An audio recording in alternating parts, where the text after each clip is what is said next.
गिरिवरधारी जय गिरिवरधारी यशोदानंदन यशोदानंदन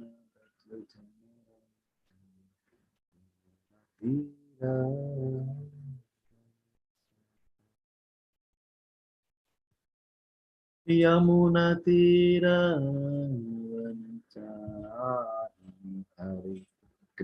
हरे कृष्णा कृष्णा कृष्णा हरे हरे राम हरे राम राम राम हरे हरे हरे कृष्णा कृष्णा कृष्णा हरे हरे हरे राम राम राम राम हरे हरे हरे कृष्णा एवरीवन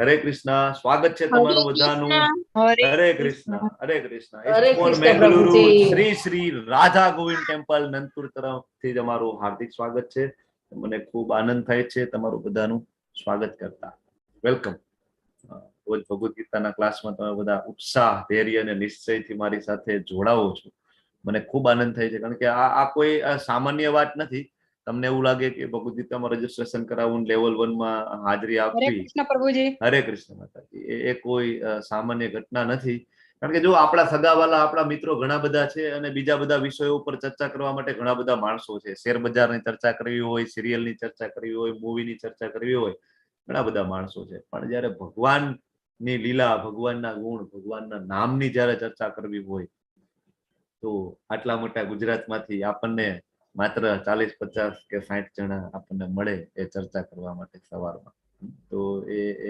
સામાન્ય કોઈ વાત નથી ભગવાન 7મા અધ્યાયના 3જા શ્લોકમાં કહે છે કે મનુષ્યાણામ સહસ્ત્રેષુ હજારો મનુષ્યોમાંથી કશ્ચિત યતતે સિદ્ધ્યતે એમાંથી કોઈક હજારોમાંથી કોઈ એક એવો હશે કે જે સિદ્ધિ પામશે અને આવા યતતામ અપી સિદ્ધાનામ અને આવા સિદ્ધિ પામનારોમાંથી કોઈ એક કશ્ચિન્યોમેતિ તત્વ તો એમાંથી કોઈ એક મને તત્વતઃ જાણે છે એટલે ભગવાન કૃષ્ણને જાણવાની ઈચ્છા વ્યક્ત કરવી એ કોઈ સામાન્ય ઘટના નથી અને ભગવાનનું જ્ઞાન છે ખૂબ ગુહ્ય જ્ઞાન છે મારી કોઈ લાયકાત નથી કે આ જ્ઞાન હું તમને સમજાવી શકું મારી કોઈ યોગ્યતા નથી ફક્ત ને ફક્ત મારા શિક્ષા ગુરુ નામાનિષ્ઠદાસ પ્રભુના આદેશનું હું પાલન કરું છું અને તમને બધાને આ જ્ઞાન સમજાવવાની કોશિશ કરું છું વિનંતી છે તમને બધાને કે ભગવાનના મહાન ભક્તોની જે ઈચ્છા છે કે ભગવાનનું આ જ્ઞાન આપણે એનું રસપાન કરી આસ્વાદન કરી અને બીજાને પણ આ જ્ઞાનને આપણે વહેંચીએ એ જે ઈચ્છા છે આ ભક્તોની એ ઈચ્છા પૂરી કરવા માટે આપણે દિલથી બધા પ્રયત્ન કરીએ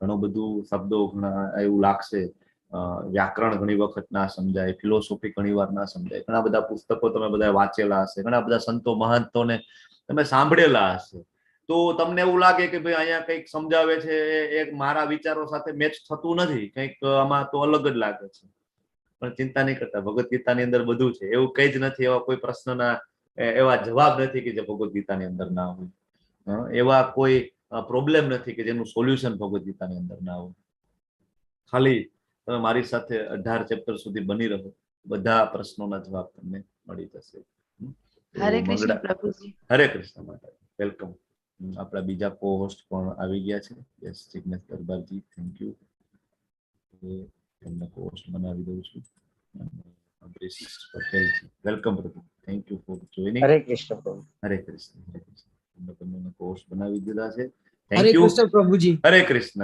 વેલકમ આપણે મંગળાચરણથી શરૂઆત કરીએ ભગવાનના શાશ્વત ભક્ત અર્જુનજીના ચરણોમાં વંદન કરીએ એવા જ શાશ્વત ભક્ત શિલા પ્રભુપાદજીના ચરણોમાં વંદન કરીએ પરમ પૂજ્ય જય પતાકા સ્વામીજી મહારાજ અને નામાનિષ્ઠદાસ પ્રભુજીના ચરણોમાં વંદન કરીએ અને આ સાથે મંગળાચરણથી આપણે શરૂઆત કરીએ ઓમ અજ્ઞાનમ તિમિરાંધસ્ય જ્ઞાનાજન શલાકયા ચક્ષુરુન્મિલિતમ યેન તસ્મૈ શ્રી ગુરુવે નમઃ श्री चैतन्य मनोभीष्टं स्थापितं येन भूतले स्वयं रूप कदा मह्यं ददाति स्वपदान्तिकम्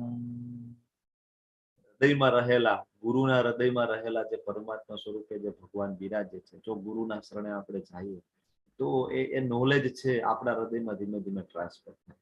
આપણે ગુરુને કહીએ કે ઓમ જ્ઞાનમ તિમિરાંતસ્ય, કે હું તો કહેવાય ને કે ઇગ્નોરન્સ, ડાર્કનેસ, અંધકારમય સમયની અંદર હું જન્મેલો છું, મારી મતિ કહેવાય ને કે પતિત છે, તો તમે મને આમાંથી બહાર કાઢો. ગુરુના શરણે આપણે જઈએ. શું કામ આપણે કોઈ પણ ચેપ્ટરની શરૂઆત કરતા પહેલા ભગવાનના ભક્તોને યાદ કરીએ છીએ? ધીમે ધીમે તમને ખ્યાલ આવશે. બરાબર. વંદેહમ શ્રી ગુરુમ શ્રીયુતા કમલમ શ્રી ગુરુન વૈષ્ણવાંશ્ચ શ્રી રૂપમ સાગ્રજાતમ સગણ રઘુનાથાન્વિતમ તમ સજીવમ સાદ્વૈતમ સાવધૂતમ પરિજન સહિતમ કૃષ્ણ ચૈતન્ય દેવમ. અહીંયા આપણે ભગવાનના મહાન ભક્તો જે સડ ગોસ્વામી આચાર્યો છે, તમે ક્યારેક વૃંદાવનની મુલાકાતે જાઓ તો ત્યાં મંદિરની અંદર જે પિલર્સ છે મોટા મોટા, એમાં એક એક પિલરમાં એક એક આચાર્યનો સુંદર મજાનો ફોટો મૂકેલો છે.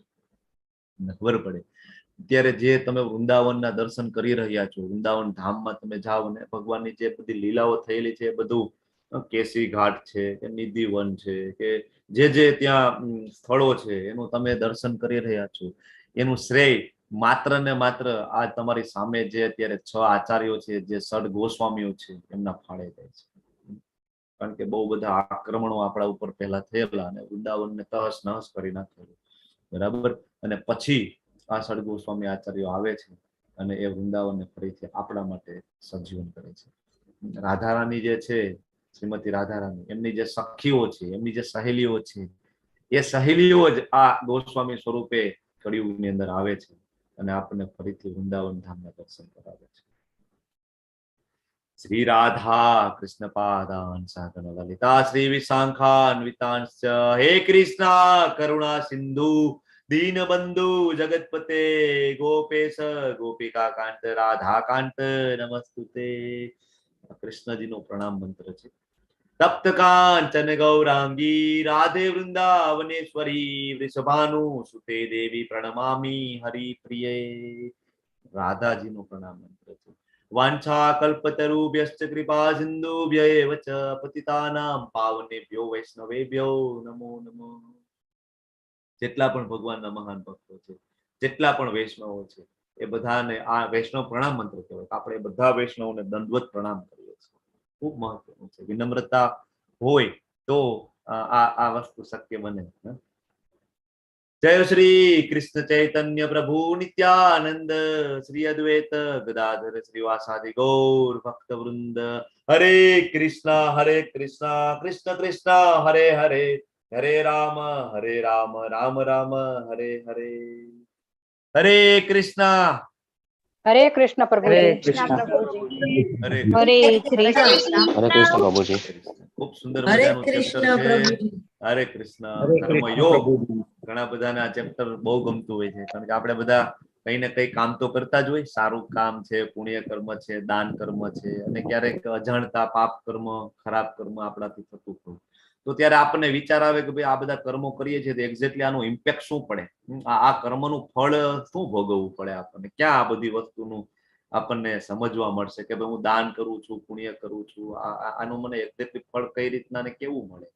તો ભગવદ્ ગીતાના જે ચેપ્ટર છે, કર્મયોગ 3 અને કર્મયોગ 5, અને હજી વધારે થોડું ડિટેલમાં સત્વગુણ, રજોગુણ, તમોગુણ 14મું ચેપ્ટરમાં આપણને આ બધું ખ્યાલ આવતો હોય છે. આપણે જે મુજબના જે ગુણોમાં રહીને કર્મ કરતા હોઈએ તો એનું ઇમ્પેક્ટ શું પડે અને આપણી ગતિ શું. બરાબર. તો શરૂઆત કરીએ. કર્મયોગ 3 ચેપ્ટર. એની પહેલા મારો એક નાનો એવો પ્રશ્ન છે, તમને પૂછું કે અર્જુનજીના યુદ્ધ ના કરવાના 5 કારણો આપણે પહેલા અધ્યાયમાં, બીજા અધ્યાયમાં લીધેલા હતા. કોઈને યાદ હોય તો હેન્ડ રેસ કરો. યસ, અજય થાનકીજી બોલો. પ્રભુજી એના 5 કારણો એ હતા: કરુણા, પછી પાપ, પછી કૌટુંબિક પરંપરાઓ, અનિશ્ચિતતાઓ ને આનંદ નથી. આનંદ. બરાબર છે. હવે 5 પ્રશ્નોના જવાબ બીજા ચેપ્ટરમાં ભગવાને આપી દીધા છે. ચેતના માતાજી બોલો જોઈએ, શું જવાબ આપેલા ભગવાને? કરુણાની સામે ભગવાન શું સમજાવે છે અર્જુનને? બોલો. કરુણાની સામે ગુરુની ગુણવત્તા ને જ્યારે શરણાગતિ અર્જુન સ્વીકારે છે ત્યારે હું કોણ છું અને શું હું આ શરીર છું એવી રીતે ભગવાન એને ઉપદેશ આપે છે. મતલબ કરુણાની સામે ભગવાન એને આત્માનું જ્ઞાન આપે છે કે તું શરીર નથી, આત્મા છે. ઓકે, બીજો અર્જુનનો પ્રશ્ન હતો કે ભગવાન આમાં કોઈ આનંદ નથી. આનંદ માટે ભગવાન શું જવાબ આપે છે? હતો વા પ્રાપ્સ્યસી સ્વર્ગ જીતવા વા ભોગસસે મહિમ. વી બોલ, ખૂબ સરસ સમજે છે પ્રભુ. તારા હાથમાં, બંને હાથમાં લાડુ છે ભગવાન કે હણાઈ જઈશ કદાચ તો સ્વર્ગની પ્રાપ્તિ થશે અને જીતી જાય તો સમ્રાટ બનવાનો છું, તું કે છે કોઈ આનંદ નથી. ત્રીજું કારણ છે, અર્જુનજી કે છે કે ભગવાન મને આમાં પાપની ભીતિ લાગે છે, નરકની યાતનાઓ ભોગવવી પડશે મારે. તો ભગવાન શું સમજાવે છે? બોલો બોલો, ભગવાન એના જવાબમાં શું કે છે? હરે કૃષ્ણ. ભક્તિ કે અવૃત્તિથી પાપ રહિત થવાય છે. ભગવાન જે કે છે એ કરવામાં કોઈ પાપ નથી. ભક્તિમય સેવા એટલે ભગવાન જે કઈ કે છે એ કરવું. અહીંયા તો કૃષ્ણ સ્વયં પોતે ઉપદેશ આપે છે, આદેશ આપે છે, તો એમાં કઈ વિચારવાનું જ નથી પાપ અને પુણ્ય વિશે. એટલે ભગવાન એને સમજાવે છે કે ભક્તિમય સેવા કરવાથી કોઈ પાપ લાગતું નથી અને નિયત કર્મ હંમેશા કરવું જોઈએ. નિયત કર્મ ના કરવાથી તારે ભોગવવું પડશે. ભગવાન એને સમજાવે છે કે ભાઈ તું ક્ષત્રિય છો અને ક્ષત્રિયનો ધર્મ છે કે ક્ષત્રિયનું કર્તવ્ય છે કે ધર્મની રક્ષા કરવી. જો તું એ નહીં કરે તો તને પાપ લાગશે. ઓકે, અને છેલ્લું અનિશ્ચિતતા, એનું કૌટુંબિક પરંપરા વિશે ભગવાન શું કે છે? ભૌતિકતામાં રાજીએ એટલે કે પોતાની જે ચેતના છે એ બહિર્મુખી થઈ જાય છે. બરાબર છે. હજી થોડુંક નજીક જવું હોય તો, સિમ્પલ આન્સર આપવું હોય તો, અર્જુન એમ કે છે કે ભાઈ નવી નવી અહીંયા પરંપરાઓ ચાલુ થઈ જશે ને જે ખરાબ બધી પરંપરાઓ ચાલુ થશે અને સારી પરંપરાઓ બંધ થઈ જશે અને વડીલો બધા મૃત્યુ પામશે તો આ બાળકોને જ્ઞાન કોણ આપશે? તો પિંડદાનની ને બધી જે વિધિઓ છે તો પૂરી થઈ જશે પોતાનું. તો ભગવાન શું કે છે? હરે કૃષ્ણ. બોલો જિજ્ઞેશ દરબારજી, બોલો પરંપરા વિશે ભગવાન શું કે છે? હરે કૃષ્ણ. બોલો બોલો પ્રભુ.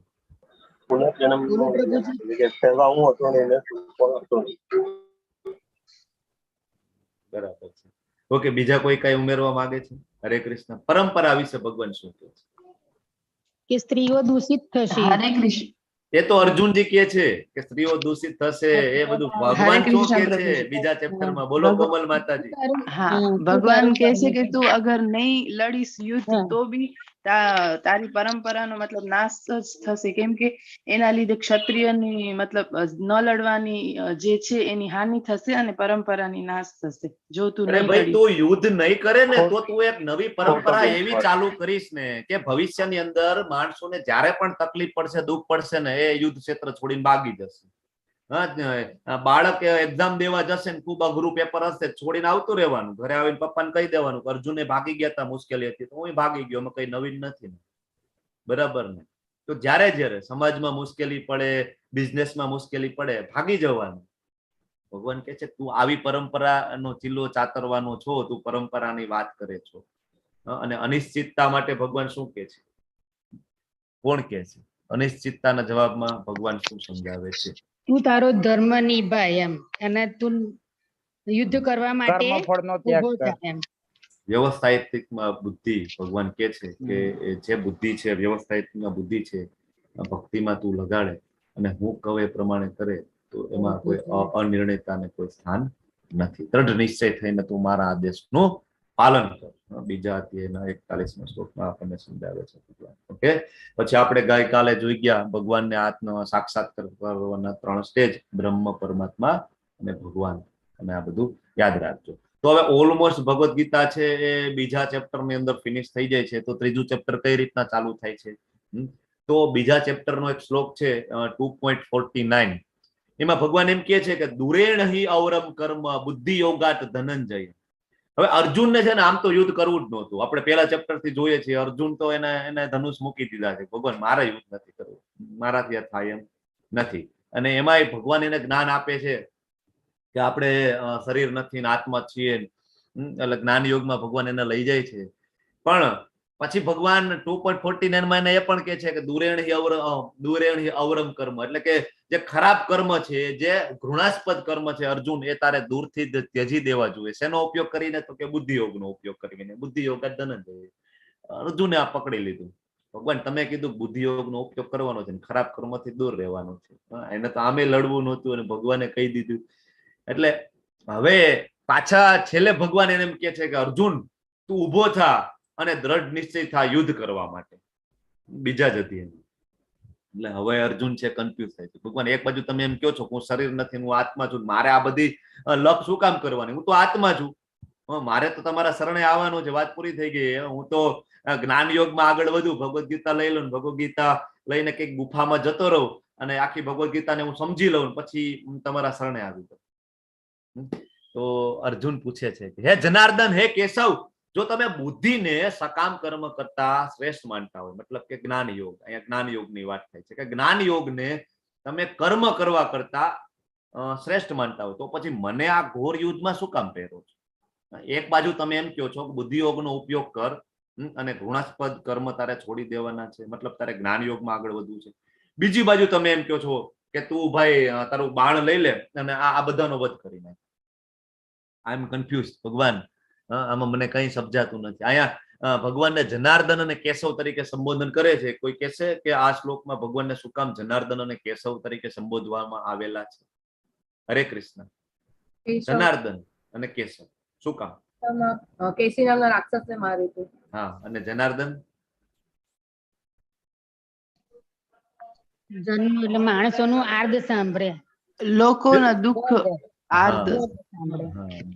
જનાર્દન, જનનું અર્દન કરનાર, માણસનું પાલન કરનાર. હે ભગવાન, તમે તો પ્રજાના પાલન કરતા છો, તમે તો બધાના રક્ષણ કરતા છો, તમે મને એમ કહો છો કે આ બધાને મારી નાખતું. પછી એમ કે છે કે કેશવ, ભગવાન કેસી નામના દૈત્યનો તમે વધ કરેલો હતો. મોટો બધો ઘોડો બનીને દૈત્ય આવેલો હતો કેસી, અને ભગવાન એનો વધ કરેલો હતો. હવે અર્જુન એમ કે છે ભગવાન હું કન્ફ્યુઝ થઈ ગયો છું અને મારા મગજની અંદર પણ કેસી નામનો જે દૈત્ય છે, સંશય નામનો જે દૈત્ય છે, અસમંજસ નામનો જે દૈત્ય છે, ભગવાન તમે કેસી નામના દૈત્યનું વધ કરેલું હતું, તો મારા આ દૈત્યનું તમે વધ કરો. હવે મને કઈ સમજાતું નથી. મારે જ્ઞાન યોગમાં આગળ વધવું છે, કર્મયોગમાં આગળ વધવું છે, મારે યુદ્ધ કરવું છે કે નથી કરવું, કઈ મને સમજાતું નથી. તો અર્જુન જે પૂછે છે ભગવાન જ્ઞાન યોગ કે કર્મયોગ? અર્જુનની મૂંઝવણ છે કે ત્યાગ એટલે કે બધું છોડી દેવું અને જ્ઞાન યોગમાં આગળ વધી જવું. ખોટા વેદાંતિઓ હોય એ ખૂબ જ્ઞાન લઈને બધું છોડીને જતા રહે. એ ત્યાગ એ શ્રેષ્ઠ છે કે કર્મ કરવું એ શ્રેષ્ઠ છે? બીજા શ્લોકમાં અર્જુનજી પૂછે છે, વાત કરે છે ભગવાનને કે વ્યામિશ્રેણ વાક્ય ન બુદ્ધિ મોયસી મે તદેકમ વદ નિશ્ચિત્ય યેન શ્રેય. શ્રેય શબ્દ આવે છે, ગઈકાલે આપણે ચર્ચા કરેલી કે શ્રેય અને પ્રેય એટલે શું? બોલો. શ્રેય અહીંયા ફરીથી ભગવાનને કહે છે કે ભગવાન મને શ્રેય આપો. શ્રેય એટલે શું? શ્રેય એટલે લોંગ ટર્મ બેનિફિટ બેનિફિટ અને શોર્ટ ટર્મ એટલે શોર્ટ ટર્મ બેનિફિટ. હંમેશા અર્જુન છે એ શ્રેય માંગે છે. અર્જુનજી કહે છે કે ભગવાન તમારા દ્વિઅર્થી ઉપદેશો છે. ઘડીક તમે મને એમ કહો છો કે જ્ઞાન યોગમાં આગળ વધવાનું, પછી તમે એમ કહો છો અર્જુન તું ઉભો થઈને યુદ્ધ કર. મારી મતિ મૂંઝાઈ ગઈ છે ભગવાન, મને કઈ સમજ નથી પડતી શું કરું. કૃપા કરીને મને નિશ્ચયપૂર્વક જણાવો કે આમાંથી મારા માટે શ્રેયસ્કર શું છે, એક્ઝેક્ટલી મારા માટે હિતાવ શું છે, એ તો મને સમજાવો. સંબંધોની તમે નિખાલસતા જુઓ, ભગવદ ગીતાની તમે મહાનતા જુઓ, અને ભગવાન કૃષ્ણનો એના ભક્તો પ્રત્યેનો તમે પ્રેમ જુઓ. કે અર્જુનજી જે ભગવાનને બધું જ પૂછી શકે છે, બધું. એવું નહીં ભગવાન એક જ બોલે છે ને અર્જુનજીને કહી દે છે નહીં તારે સાંભળવાનું છે, હું કહું એટલું તારે કરવાનું છે, મેં તને કહી દીધું તારે આમ કરવાનું, તારે આમ કરવાનું. એવું નથી. બીજા બધા શાસ્ત્રોમાં એવું છે, વન વે કોમ્યુનિકેશન છે.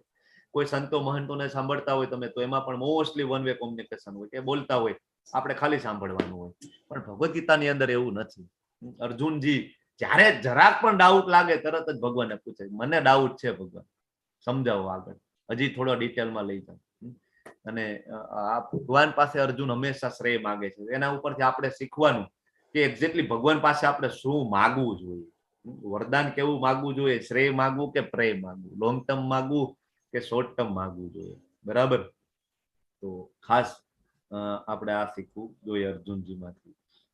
હવે ભગવાન એને સમજાવે છે કે જે મનુષ્ય કર્મેન્દ્રિયોને કાબુમાં રાખે છે પરંતુ મનની અંદર ઇન્દ્રિયોના વિષયોનું ચિંતન કરે છે એ નિસંદેહ પોતાને છેતરે છે અને આને ઢોંગી કહેવાય. ભગવાન આ વાત કરે છે કે તું બધું છોડી તો દઈશ અર્જુન, ચલો તને એવું લાગે છે કે ભાઈ હું બધું છોડી દઉં, છોડો ઘરબાર, ચલો હરિદ્વાર, ભાગી જઈશ તું, બધું બરાબર છે, પણ હજી પરિપક્વતા નથી તારામાં, એટલે તું ત્યાં જઈને પણ પૂર્ણતા નહીં પામે. ભગવાન છે એ ચોથા શ્લોકની અંદર અર્જુનને સમજાવે છે કે કર્મનો સમૂળગો કદાચ પ્રારંભ ના કરવાથી અથવા તો કર્મ ફળનો ત્યાગ કરી દેવાથી પૂર્ણતા પ્રાપ્ત થતી નથી, સિદ્ધિ પ્રાપ્ત થતી નથી. શું કામ? કારણ કે મન સાથે આવે છે. મન સાથે આવે એટલે ત્યાં જઈને પણ તું વિચારીશ અર્જુન, તું કદાચ બધું છોડીને જંગલમાં જતો રહીશ ને, ત્યાગ કરી દઈશ ને, તો તું ક્ષત્રિય છું. ત્યાં જઈને પણ તું વિચારીશ કે કઈ અધર્મ થશે તારી સામે, તો તરત તું તારા શસ્ત્રો લઈને ઉભો થઈ જઈશ. બરાબર? એટલે આવો ત્યાગ છે એ અધૂરો છે. એટલે ભગવાન એને મિથ્યાચાર તરીકે વર્ણવે છે કે આવો ત્યાગની જરૂર નથી ને. અહીંયા તમે આ જે સાધુ સંત મહાત્મા જે જોવો છો, તો તમને એવું લાગે છે કે અમુક આમાં એવી વસ્તુઓ છે કે જે ખરેખર સંત મહાત્માને શોભતી નથી. તમે બધા અનમ્યુટ કરી અને તમે બોલી શકો છો કે આમાં શું એવું લાગે? મોબાઈલ છે, સિગરેટ હાથમાં કડું પહેર્યું છે, સ્મોક કરે છે, સ્મોકિંગ કરે છે, હાથમાં કડા છે. બરાબર છે. સંત મહાત્મા હોય એ નિર્વ્યસન નહીં હોવા જોઈએ, કારણ કે ભગવાન આપણને 17મા અધ્યાયમાં બહુ ક્લિયરલી આખા ભગવદ ગીતામાં ભગવાન ખૂબ સુંદર મજાનું સમજાવે છે. આપણા ગુરુ આપણને સમજાવે છે 4 બેઝિક પ્રિન્સિપલ્સને આપણે ફોલો કરવા જોઈએ. જયારે આપણે વ્યસન કરતા હોય તો આપણી ચેતના ક્યારેય શુદ્ધ ના હોય, તો ભગવાનના શરણાગત આપણે ના થઈ શકીએ. એટલે પહેલી સૌથી મહત્વની વસ્તુ છે આમના હાથમાં સિગરેટ છે. તો હવે બધું છોડીને પણ જો આજ કરવું હતું તો એના કરતા સંસારમાં રહી અને અનાસક્તિ મુજબ કામ કરવામાં શું પ્રોબ્લેમ હતો, હમણાં ભગવાન આપણને સમજાવશે. બરાબર? તો આમના હાથમાં મોબાઈલ છે. મોબાઈલનો બહુ એટલો પ્રોબ્લેમ નથી. શું કામ? કે તમે ગેજેટને ભગવાનની સેવામાં વાપરી શકો. તમે અને હું અત્યારે મોબાઈલ થ્રુ જ આપણે કનેક્ટ છીએ. અને આ જ્ઞાન છે એ આપણે આ મોબાઈલ ટેકનોલોજીનો ઉપયોગ કરીને જ આપણે સમજી શકીએ છીએ. તો આ ભૌતિક વસ્તુ છે પણ એ દિવ્ય બની ગઈ છે અત્યારે. હું જે લેપટોપ થી કનેક્ટેડ છું એ ભૌતિક વસ્તુ છે, મટીરિયલિસ્ટિક છે એ બધું. પણ આની અંદર આપણે ભગવાનની ચર્ચા કરી રહ્યા છીએ, આનો ઉપયોગ આપણે ભગવાનના જ્ઞાન ફેલાવવા માટે કરીએ છીએ, એટલે એ દિવ્ય છે. એટલે મોબાઈલ હોય, લેપટોપ હોય, એનો વાંધો નથી, પણ એનો ઉપયોગ કઈ રીતના કરવાનો છે એ ખૂબ મહત્વનું છે. કર્મ કઈ રીતના કરવાનું એ જ આ ચેપ્ટરમાંથી તો આપણે સમજવાનું છે. એટલે કદાચ જંગલમાં જઈએ તો પણ ભગવાન એમ કે છે કે ચેતના સાથે આવશે. આના ઉપરથી એક સુંદર મજાની ઘટના છે શ્રીમદ ભાગવતમની અંદર, એ આપણે લઈએ અત્યારે. તો આ કઈ ઘટના છે, કોણ કહેશે? ભરત રાજાની ઘટના. ભરત રાજાની ઘટના છે. બરાબર છે. કોઈને ખ્યાલ છે શોર્ટમાં તો બોલી શકે છે, નહીતર હું લઈ લઉં. હેન્ડ રેઝ કરવો જોઈએ કોઈને ખ્યાલ હોય તો, નહીતર હું લઈ લઉં. યસ, કોમલ કિરણ બોર માતાજી બોલો છો. હરે કૃષ્ણ પ્રભુજી. હરે કૃષ્ણ. હા, રાજા ભરત જે હોય છે ઈ જયારે એમનો સંન્યાસ આશ્રમ આવે છે ત્યારે ઈ નિવૃત્ત થઈ અને જંગલમાં જાય છે. જંગલમાં જઈને ઈ પ્રભુ ભક્તિ ને એવી રીતે એકદમ પોતાનું મન એમાં લગાડે છે કે મુક્તિની તરફ આગળ વધવા માટે. પણ એ એક વખત જયારે નદી કિનારે બેઠા હોય છે ત્યારે એવું થાય છે કે એક હિરણનું બચ્ચું એમની સામે આવી જાય છે. મતલબ એક હિરણ જે ગર્ભવતી હોય છે તે એમની સામે આવી જાય છે. અને ત્યારે નદીમાં ઈ જે એની પાછળ શિકાર માટે પડેલું સિંહ હોય છે તેની પાછળ હોય છે ત્યારે છલાંગ મારે છે અને છલાંગ મારતાની સાથે એની ડિલિવરી ત્યાં થઈ જાય છે પાણીમાં જ. તો ઈ બચ્ચો છે ઈ પાણીમાં તરતું જાય છે. તો રાજા ભરતની એનામાં આસક્તિ થઈ જાય છે. ઈ બચ્ચાને લઈ લે છે, હિરણના બચ્ચાને, અને પાલી પોસી અને એકદમ પોતાના બચ્ચાની જેમ એને મોટો કરે છે. અને એક વખત ઈ હિરણનું બચ્ચું ખોવાઈ જાય છે. ઈ છે ને પૂરો દિવસ એને શોધવામાં ભટક્યા કરે છે કે હિરણનું બચ્ચું. અને ત્યારે એવા ટાઈમ ઉપર એમનો મૃત્યુ મતલબ આવે છે. તો એમના માઇન્ડમાં ઈ હિરણનું બચ્ચું જ રહે છે કે નહીં, ઈ હિરણનું બચ્ચું ક્યાં છે, કેવી રીતે એવી. તો એમનો જે બીજો જન્મ થાય છે ઈ હિરણ ના શરીરમાં એવી રીતે થાય છે, હિરણનો જન્મ થાય છે. અને પછી તે ઋષિઓના આશ્રમમાં રહે છે. અને ઈ ઋષિઓનું જે એઠું મતલબ પ્રસાદ હોય છે તે લે છે. અને ત્યાંનું બધું ભક્તિમય જે વાતાવરણ હોય છે ઈ સાંભળે છે હરિકીર્તન ને બધું. અને પછી નેક્સ્ટ એનાથી જે જન્મ હોય છે એ એમનું જળ ભરત તરીકે થાય છે. ત્યારે ઈ છે ને બોલતા જ નથી અને મૌન ધારણ કરી અને ભગવાનનું સિર્ફ નામ જ લે છે એમ. અને પછી એક વખત એક રાજાની પાલખી જ્યારે ઉપાડવાની હોય છે ત્યારે ઈ પાલખી ઉપાડે છે, એમનો શરીરનો બાંધો એકદમ મજબૂત હોય છે. તો ઈ છે ને એમનાથી પાપ ન થાય એવી રીતે ઈ કૂદકા મારતા હોય છે કે નીચે કઈ આવી ન જાય એવું. તો જ્યારે ઈ આમ તેમ ચાલતા હોય છે ત્યારે રાજા ખીજાય છે કે આ પાગલ કોણ છે કે જે મારી પાલખીને આવી રીતે ઊંચે નીચે કરે છે. ત્યારે જળ ભરત છે એ રાજાને મોટો મતલબ એકદમ ઉપદેશ આપે છે. અને ત્યારે બધાને ખબર પડે છે કે જળ ભરત છે એ જળ ભરત નહીં પણ એક મહાન મતલબ ઋષિ એવી રીતે મહાન વ્યક્તિ છે. હરે કૃષ્ણ. હરી બોલ. ખૂબ સરસ માતાજી, ખૂબ સરસ.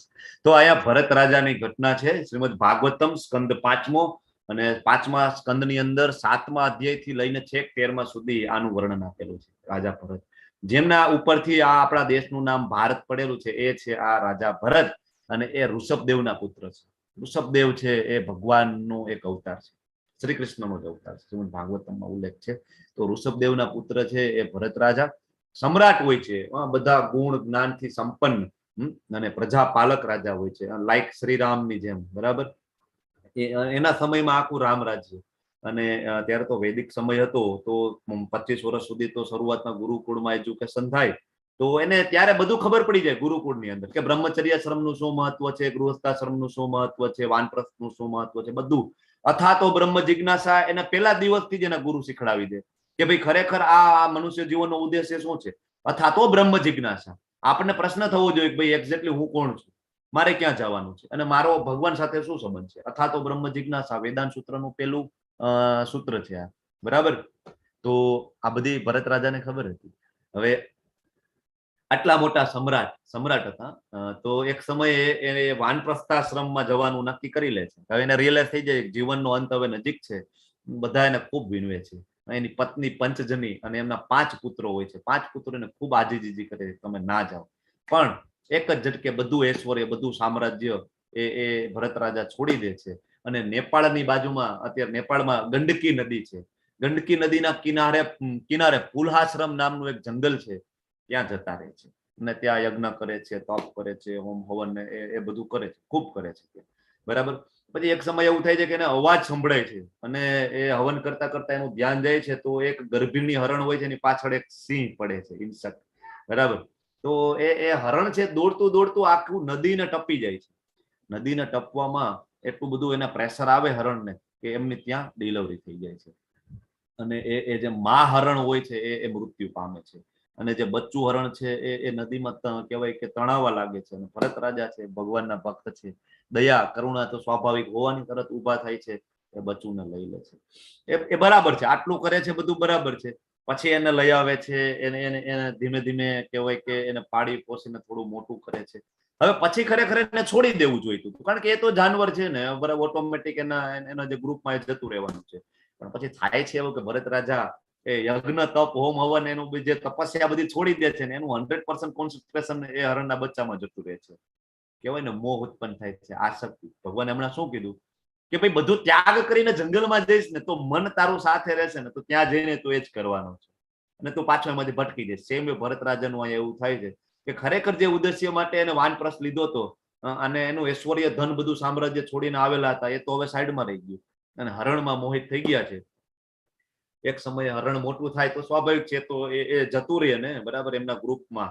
અને ભરત રાજા એ હરણને શોધતા એક નાની પહાડની ટેકરી ઉપર જાય છે અને શોધતા એનો પગ છે લપસે છે, પગ લપસે છે અને એ ત્યાંથી પડે છે અને એનું મૃત્યુ થાય છે. પણ મૃત્યુ સમયે એને ફક્ત ને ફક્ત માત્ર હરણ યાદ હોય છે. તો 8મા અધ્યાયના 6થા શ્લોકમાં ભગવાન કહે છે કે યમ યમ વાપી સ્મરણ ભાવમ ત્યજંતે કલેવરમ તમ તમે વેતી કોન્તેવ સદા તદ ભાવ ભાવિત. મૃત્યુ સમયે જેને તમે યાદ કરતા હશો ને એ ભાવને તમે પામશો. ભરત રાજા અને મૃત્યુ સમયે માત્ર ને માત્ર હરણ યાદ છે, બીજો જન્મ એનો હરણ તરીકે થાય છે.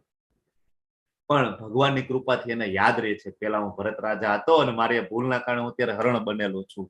તો એ આશ્રમની આજુબાજુમાં જે ભક્તો જે પ્રસાદ ગ્રહણ કરે અને વધેલો જે પ્રસાદ જે ગ્રહણ કરે છે, કીર્તન સાંભળે છે અને એકદમ બેઠું રહે છે, કઈ બીજી કોઈ એક્ટિવિટી નથી કરતું. એક સમય જંગલમાં આગ લાગે છે અને પોતે શરીર ત્યજવાનું નક્કી કરી દે છે ને હવે હું શરીર છોડી દઉં, મને બીજો જો મનુષ્ય અવતાર મને મળી જાય તો ખરેખર મારો ઉદ્દેશ્યને હું સાર્થક કરી શકું.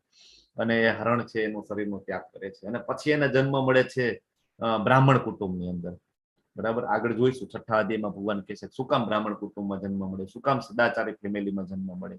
બરાબર, તો બ્રાહ્મણ કુટુંબમાં જન્મ મળે એને તો નાનપણથી જે નક્કી કરી લે છે કે ભાઈ મારા 2 જન્મ વેસ્ટ ગયા છે, હવે આ ત્રીજામાં મારે કોઈ રિસ્ક લેવાનું નથી.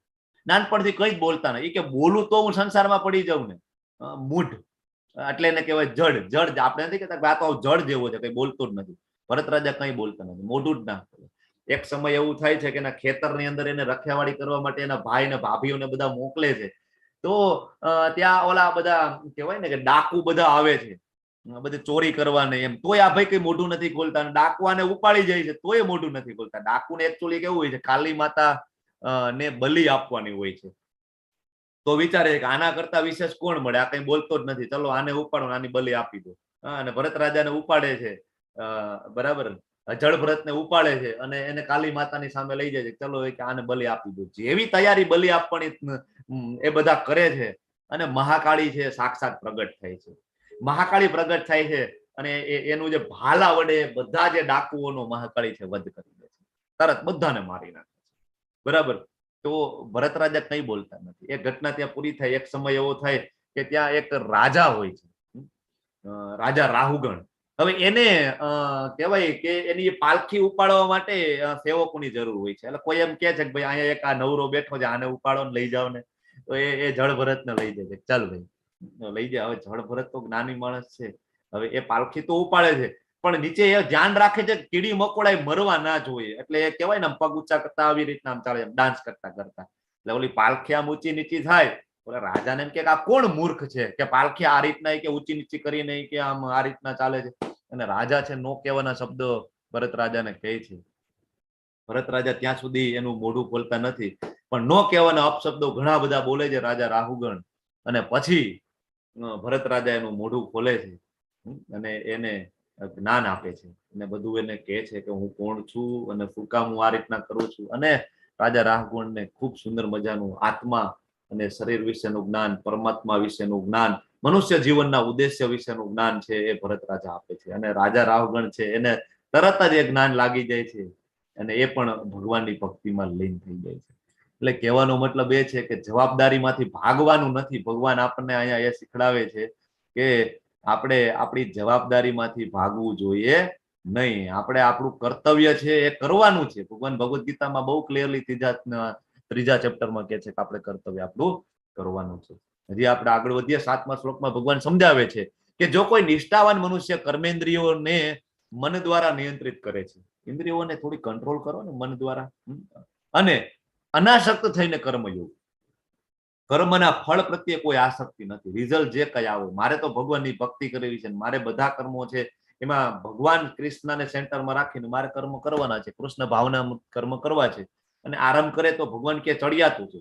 બેસ્ટ અર્જુન એ છે કે તું અહીંયા રહીને હું કહું એ પ્રમાણે કર્મ કર, મારા ઉપદેશોને ફોલો કરીને તું કર્મ કર ને અર્જુન, એ શ્રેષ્ઠ છે ત્યાગ કરવા કરતા. જંગલમાં તું જઈશ ને અર્જુન, અને તારી ચેતના ત્યાં તારું મન ત્યાં સાથે આવશે ને તું ભરત રાજાની જેમ ત્યાં તારું કહેવાય ને કે એક જન્મ આખો એનો 2 જન્મ વેસ્ટ જાય છે. ભગવાન કહે છે આના કરતા તું છે ને ભાઈ અહીંયા રહીને અનાસક્ત થઈ અને તું કર્મ કર. આ કયા રાજા છે અને કઈ ઘટના છે? આ જગન્નાથપુરી રથયાત્રા છે અને રાજાનું નામ પ્રતાપરુદ્ર. રાજા રુદ્ર પ્રતાપ, રાજા રુદ્ર પ્રતાપ. જગન્નાથપુરીની રથયાત્રા છે. તમને બધાને ખબર છે જગન્નાથપુરીમાં રથયાત્રા નીકળે અષાઢી બીજ. અને શિલા પ્રભુપાદની કૃપાથી અત્યારે વિશ્વનું લગભગ એક પણ એવું સિટી નથી કે જ્યાં ભગવાન જગન્નાથજીની યાત્રા નથી નીકળતી. પહેલા ખાલી જગન્નાથપુરીમાં યાત્રા નીકળતી. અત્યારે પ્રભુપાદજીના આશીર્વાદથી, પ્રભુપાદજીના કૃપાથી આખા વિશ્વમાં, તમે પાકિસ્તાનમાં જાઓ ત્યાં પણ નીકળે છે. અફઘાનિસ્તાન, પાકિસ્તાન, કોઈ એવું કન્ટ્રી નથી, પછી ભલે મુસ્લિમ કન્ટ્રી હોય, કે જ્યાં ભગવાન કૃષ્ણના ભક્તો નથી અને જ્યાં ઇસ્કોનનું મંદિર નથી, જ્યાં રથયાત્રા નથી નીકળતી. તો રાજા રુદ્ર પ્રતાપ છે. એમનો પોતાનો કાર્યભાર સંભાળતા સંભાળતા એ ભગવાનની સેવા કરે છે અને એ જ્યારે રથયાત્રા નીકળે તો એ ઝાડુ મારે છે.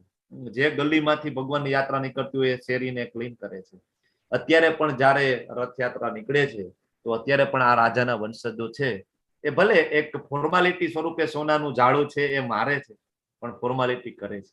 જે સિટીમાંથી નીકળે ત્યાંના મોસ્ટલી ત્યાંના જે મેયર હોય છે એ પણ આ ફોર્માલિટી પૂરી કરતા હોય છે. પણ એ સમયે રાજા સાચે જ ઝાડુ વાળતા હોય છે. એટલે ભગવાન કહે છે કે અનાસક્ત થઈને તું કર્મયોગ કરીશ અને ભક્તિમય સેવા કરીશ ને એ વધારે ચડિયાતું છે.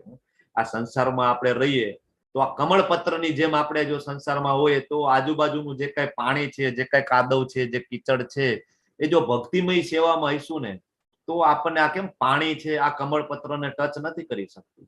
સેમ વે આ ભૌતિક જગતના જે કઈ કર્મો છે એના ફળો છે એ આપણને ટચ કરી શકતા નથી જો આપણે ભગવાનની સેવા અર્થે કર્મ કરીએ તો. ભગવાન કહે છે કે તું તારું નિયત કર્મ કર. નિયતમ કુરુ કર્મ ત્વમ. ભગવાન ક્લિયરલી કહે છે કે તું તારું નિયત કર્તવ્ય કર્મ કર, કારણ કે કર્મ નહીં કરવા કરતા કર્મ કરવું વધુ સારું છે. કર્મ કાંઈ જ ના કરવું ને એના કરતા કર્મ વધારે સારું છે. કામ કર્યા વિના મનુષ્ય પોતાના દેહનો નિર્વાહ પણ ના કરી શકે. અરે ભાઈ તું જંગલમાં જતો રહીશ ને તો પણ તારે કામ કરવું પડશે, તારું પેટ તો ભરવું પડશે ને. તું ભિક્ષા તો માંગવાનો જ છો ને. ભિક્ષા માંગવું એ પણ એક કર્મ છે.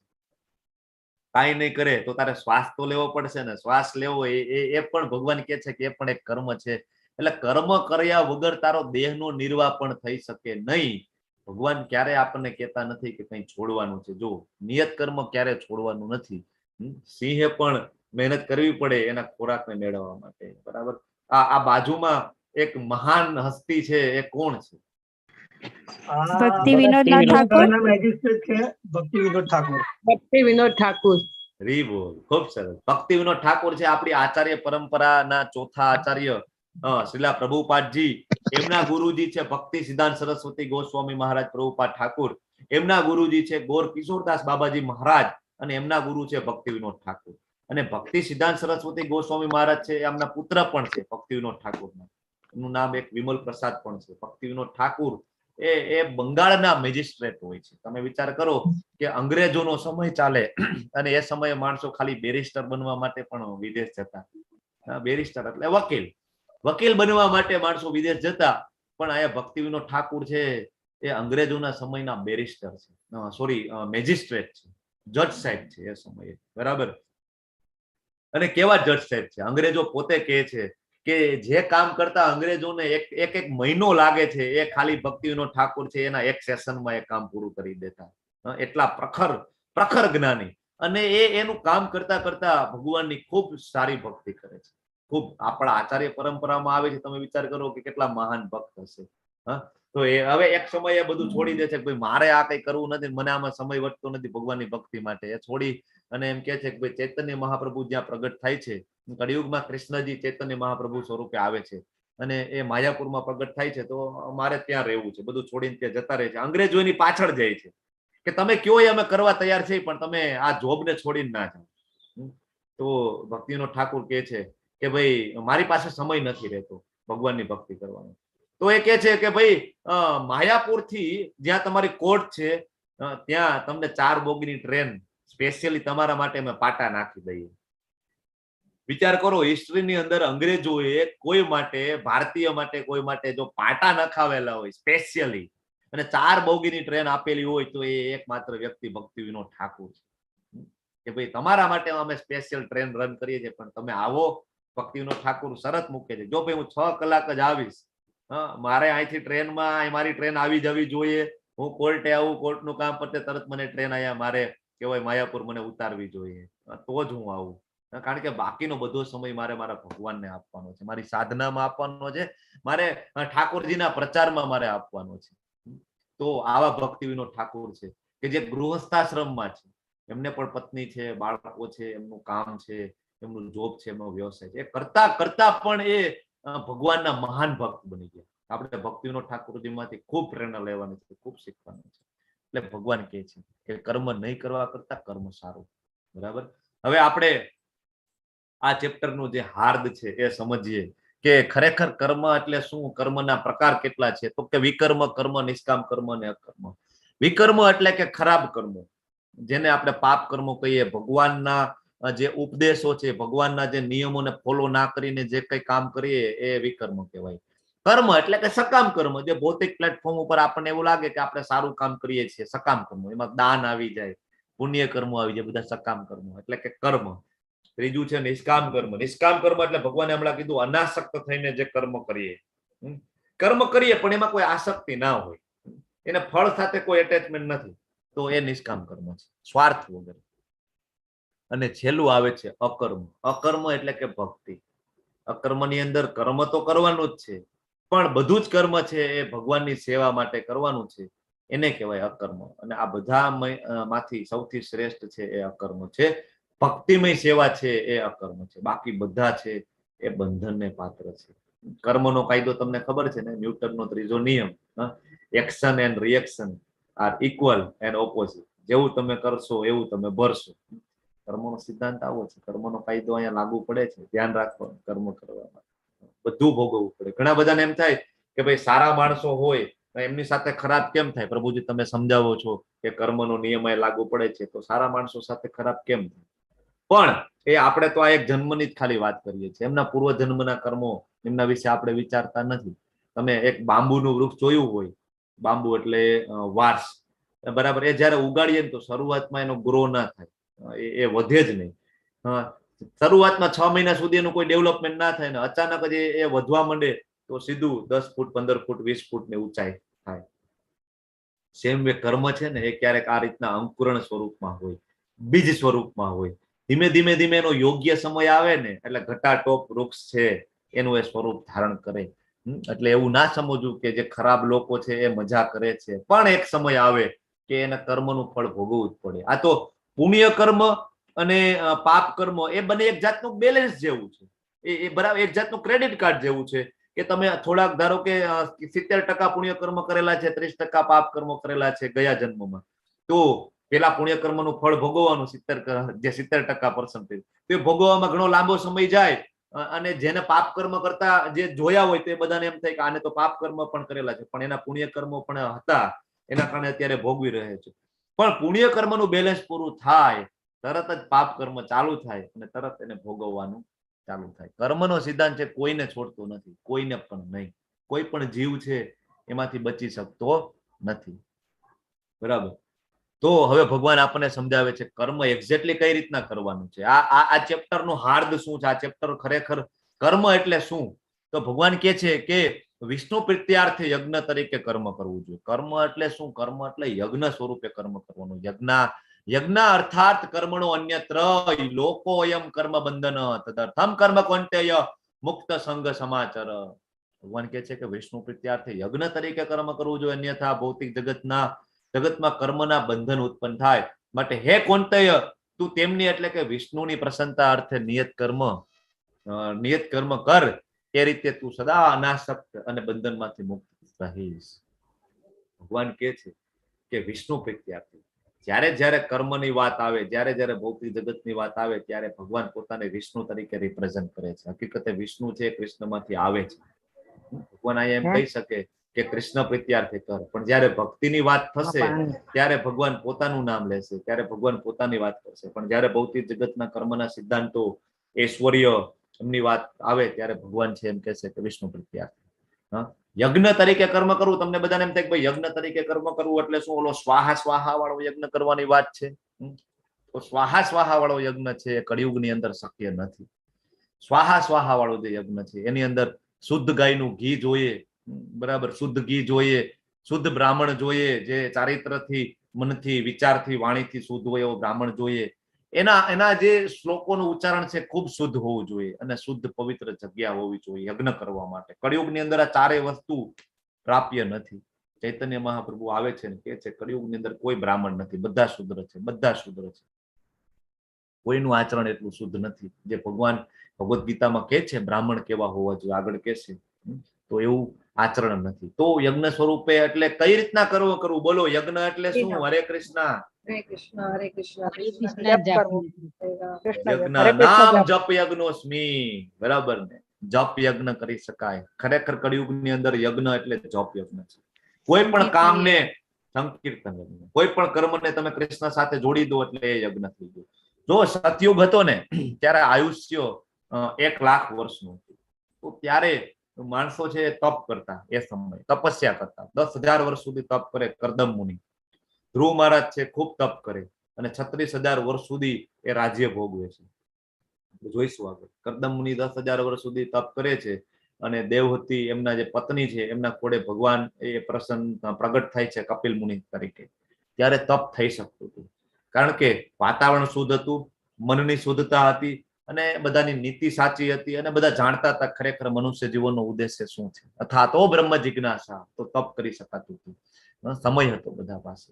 ધ્રુવ મહારાજના દાદા બ્રહ્મા એના કરતા પણ મોટું રાજ્ય ધ્રુવ મહારાજને જોતું હતું અને ભગવાનને પ્રસન્ન કરવા માટે ઘનઘોર તપ કરે છે. ભગવાન આવે છે અને ભગવાન એને વરદાન આપે છે અને 36,000 વર્ષ સુધી એ રાજ્ય ભોગવે છે. એ શક્ય હતું. પછી આવે છે ત્રેતાયુગ. ત્રેતાયુગની અંદર ભગવાન શ્રીરામ આવે છે, તમને બધાને ખબર છે. તો ત્યારે બધા યજ્ઞ કરતા હતા, જે સ્વાહા સ્વાહા વાળો યજ્ઞ. જો ત્યારે બધા યજ્ઞ, અશ્વમેઘ યજ્ઞ, રાજસુ યજ્ઞ, પુત્ર કામેષ્ટિ યજ્ઞ, આવા મોટા મોટા યજ્ઞો થતા હતા. ત્યારે આયુષ્ય 10,000 વર્ષનું હતું. 1 લાખમાંથી 1 મીંડું નીકળી જાય એટલે 10,000 વર્ષનું આયુષ્ય હતું.